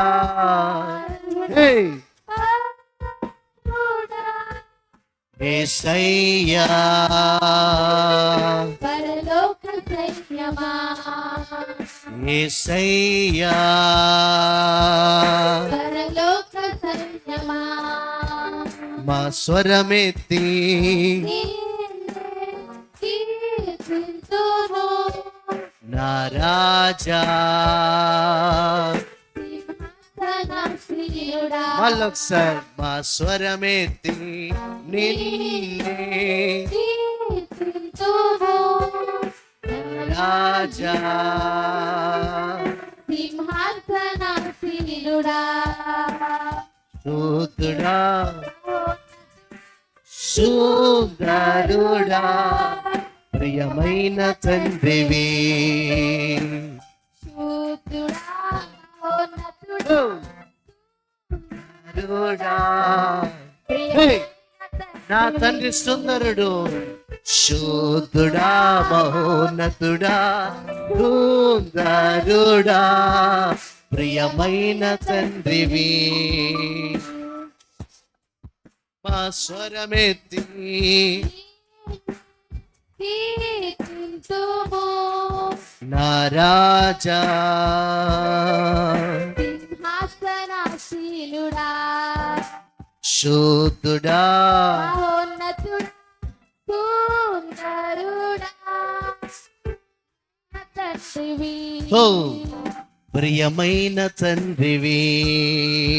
ప్రియమైన తండ్రి, అందరూ పలకండి ప్రియమైన తండ్రివి. అందరూ చెప్పండి ప్రియమైన తండ్రివి, ప్రియమైన తండ్రివి, ప్రియమైన తండ్రివి, ప్రియమైన తండ్రివి, ప్రియమైన తండ్రివి, ప్రియమైన తండ్రివి, ప్రియమైన తండ్రివి, ప్రియమైన తండ్రివి, ప్రియమైన తండ్రివి, ప్రియమైన తండ్రివి, ప్రియమైన తండ్రివి, ప్రియమైన తండ్రివి. ప్రియమైన తండ్రివి, శూద్రుడా పరిశుద్ధుడా,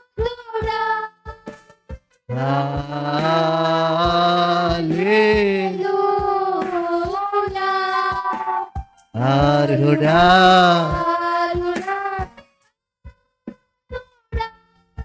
యేసయ్యా. పరలోక సైన్యం, మనమే సైన్యం యేసయ్యా. పరలోక సైన్యమా, యేసయ్యా. పరలోక సైన్యమా, ఆయన దూతలు వాయువులుగాను సైన్యమా, ఆయన సేవకులను అగ్ని జ్వాలలుగా చేస్తాడు ఆయన. సైన్యమా, అంటే ఇప్పుడు మనం ఏ సైన్యం? భూ సైన్యం కాదు, మనం పరలోక సైన్యం. పరలోకం నుంచి దిగి వచ్చిన వాడిని ఎవరు ఏం చేయలేరు. ఎవరైతే దిగి వచ్చి మళ్ళీ వెళ్ళాడు ఆయనలోంచి మనం వచ్చాం. మనం లేదు, ఏం చేయలేదు, ఎవరు ఏం చేయలేరు. ఎస్, ఎవరేం చేయలేరు. పరలోక సైన్యమా, మన రాజ్యం బహుబలమైనది. పరలోక సైన్యమా యేసయ్యా.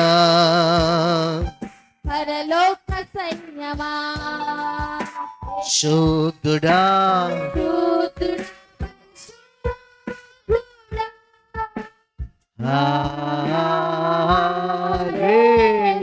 హల్లెలూయా, అర్హుడా అరుణా, యేసయ్యా. పరలోక సైన్యమా, యేసయ్యా. పరలోక సైన్యమా, మనమే యేసయ్యా. పరలోక సైన్యమా, పరలోకమంతయు నిన్ను గూర్చి పాడుదురు, సేవకులందరూ. అయ్యారు ఈ మాట ఎలా తీసుకున్నారు? ఎబ్రి 12:22 ప్రకారం మనం సియోన్లో ఉన్నాం. అందుకు మనం పరలోకపు సైన్యం, పరలోకమంతయు నిన్ను గూర్చి పాడుదురు, సేవకులందరూ కొనియాడెదరు, పరలోకమంతయు నిన్ను గూర్చి పాడుదురు, సేవకులందరూ. కొనియాడెదరు, శూద్రుడా శూద్రుడా, పరిశుద్ధుడా, అందరూ హల్లెలూయా అరుడా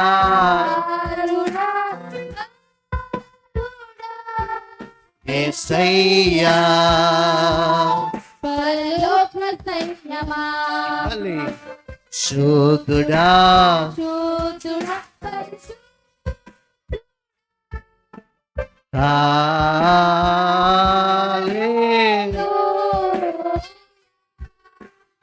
అరుడా అరుడా యేసయ్యా పరలోక సైన్యమా మా స్వరమెత్తి కీర్తింతును మా రాజా. అతిశయించి పలకండి మాట. సింహాసనాసీన అతిశయించి అతిశయించి నా రాజా అనే మాట అతిశయించి పలకండి. రాజా సింహాసనాసీనుడా స్వరమెత్తి నిన్నే నా రాజా సింహాసనాసీనుడా మా స్వరమెత్తి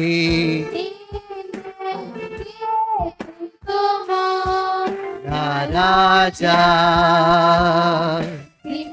సింహాసనాసీనుడా శుద్ధుడా మహోన్నతుడా సుందరుడా ప్రియమైన తండ్రివి Yes.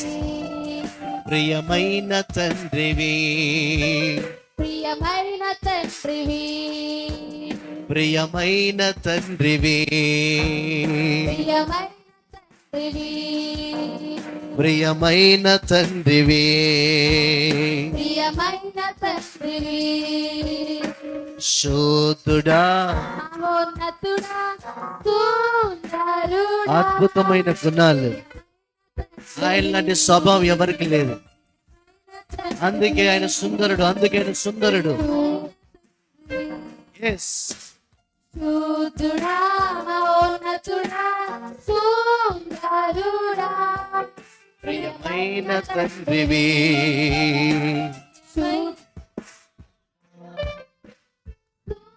సుందరుడా ప్రియమైన తండ్రివి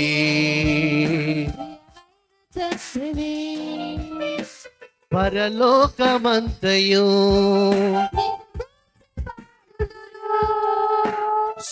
సేవకులందరూ అంటే మనమే పరలోకమంతయు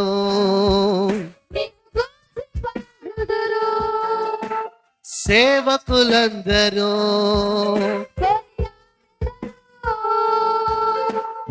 పరలోకమంతయు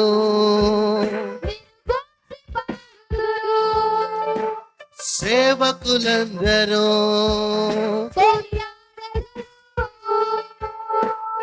పరలోకమంతయు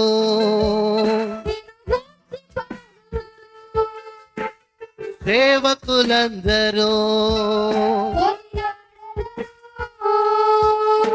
శుద్ధుడా శుద్ధుడా పరిశుద్ధుడా ఏ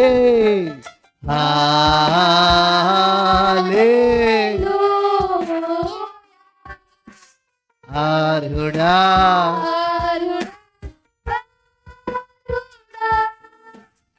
అయ్యా పరలోక సైన్యమా శుద్ధుడా శుద్ధుడా పరిశుద్ధుడా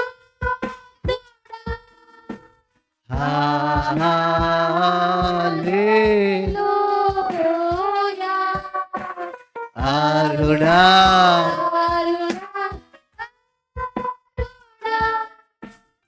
అయ్యా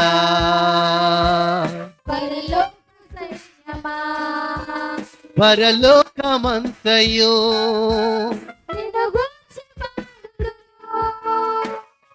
సేవకులందరూ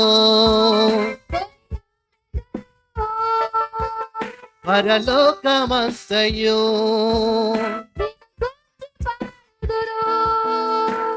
సేవకులందరూ శోధుడా శుద్ధుడా పరిశుద్ధుడా హల్లెలూయా ఆరుడా కరుణామయుడా యేసయ్యా పరలోక సైన్యమా మా స్వరమెత్తి నిన్నే కీర్తింతుము నా రాజా సింహాసనాసీనుడా మా స్వరమెత్తి కీర్తింతుము రాజా. చెప్పండి మళ్ళీ చెప్పండి, నా రాజా అని. నా రాజా సింహాసనాసీనుడా నా రాజా సింహాసనాసీనుడా నా రాజా సింహాసనాసీనుడా నా రాజా సింహాసనాసీనుడా నా రాజా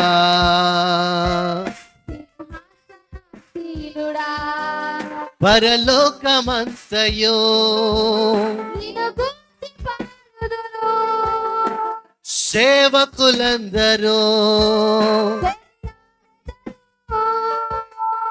పరలోకమంతయో నిన్ను గూర్చి పాడుదురు సేవకులందరూ శోధుడా శుద్ధుడా పరిశుద్ధుడా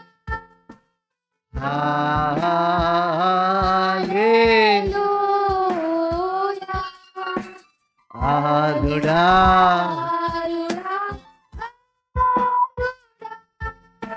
యేసయ్యా. లోక సైన్యమా చెప్పండి, నేనే సైన్యాన్ని. చెప్పండి, నేనే సైన్యం, నేనే సైన్యం. ఎందుకంటే నేను భూ నివాసిని కాదు, పరలోకపు నివాసిని. హల్లెలూయా. నేనే నివాసిని. ఆయన తన దూతలను వాయువులుగా, తన సేవకులను అగ్ని జ్వాలలుగా చేస్తున్నాడు ఆయన. ఏంటి, ఈ ఫైర్ని టచ్ చేస్తే ఇంక అంతే ఇక. అగ్ని జ్వాల. ఈ సంవత్సరం మీరు చూస్తారు భయంకరమైనవి. మీరే కాదు, ప్రపంచం చూస్తుంది ఈ సంవత్సరం.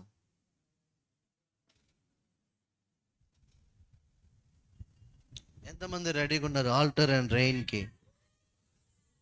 ఆల్టర్ అండ్ రెయిన్కి ఎంతమంది రెడీగా ఉన్నారు? ఎంతమంది?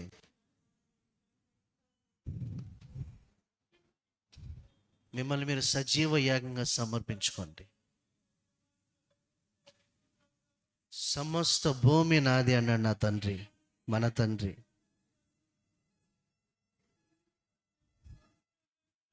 మీకు విషయం తెలుసా, లాంగ్వేజ్ బ్యారియర్ కూడా లేదు మనకి. మాట కంటే వర్క్ ఎక్కువ ఉంటుంది కాబట్టి. అందుకే లాంగ్వేజ్ పెద్ద విషయం కాదు. లాంగ్వేజ్ వచ్చిన వాళ్ళు ఉంటుంది, మాట కంటే వర్క్ ఉంటుంది. ఆ మాట కూడా గింగురమనే ప్రత్యక్షతతో వస్తుంది.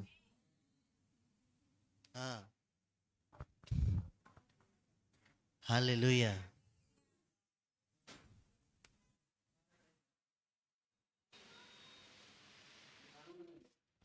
మీకు ఆనందంగా లేదా? ఏ టైం ఈ టైం?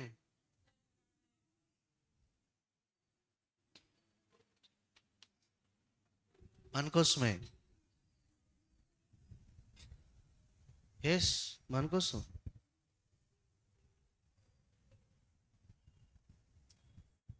పరలోకమంతయు నిన్ను గూర్చి పాడును,